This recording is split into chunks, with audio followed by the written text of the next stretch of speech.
The Ashford Arms had stood for over 60 years, a three-story apartment complex in a part of town most people tried to leave. The walls were cracking, the floors creaked like they were whispering secrets, and the landlord, Mr. Donner, never fixed anything unless the city forced him to. The people who lived there didn't have many options: older folks who had been there for decades, single parents stretching every dollar, young couples trying to get by, and then there was Hank.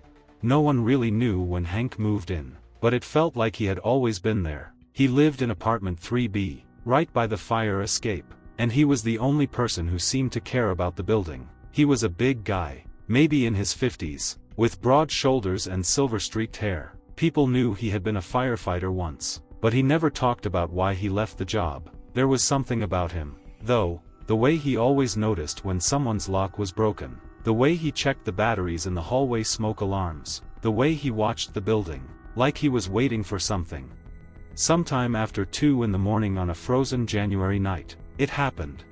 The fire started in apartment 1A, just by the entrance. Mrs. Whitaker, an older woman who lived alone, had been complaining for months about the outlets in her unit. They sparked when she plugged something in. The lights flickered like ghosts were moving through the walls. No one ever fixed them. And sometime around 2:30 a.m., while she was asleep, an old wire behind her fridge shorted out. A single spark, a tiny lick of flame against the insulation. It caught fast, burning up the drywall, spreading inside the walls like veins filling with gasoline.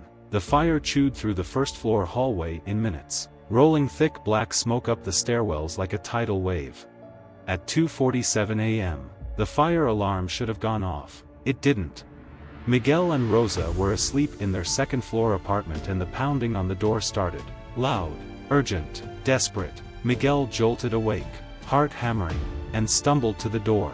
He yanked it open, expecting to see someone standing there, but there was no one.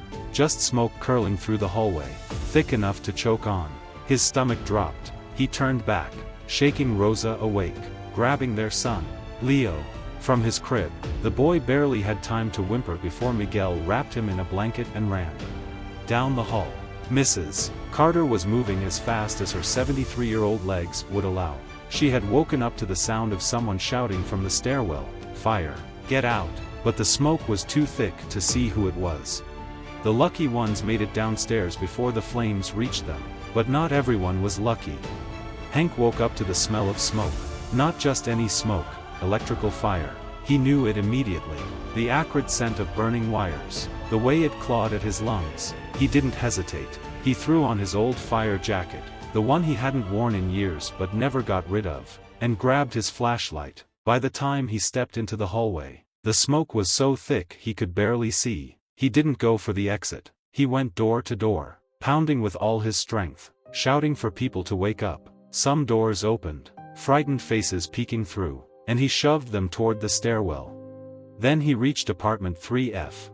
A young mother named Dina lived there with her newborn daughter. She was trapped, the hallway already glowing orange with flames. Hank didn't hesitate. He took off his jacket, wrapped the baby in it, and held her tight as he ran through the fire. The heat seared his arms, his face, but he didn't stop until he reached the stairwell and pushed Dina and her baby down into the arms of the fleeing crowd. Then, instead of running for safety, he turned back. There were still more people inside.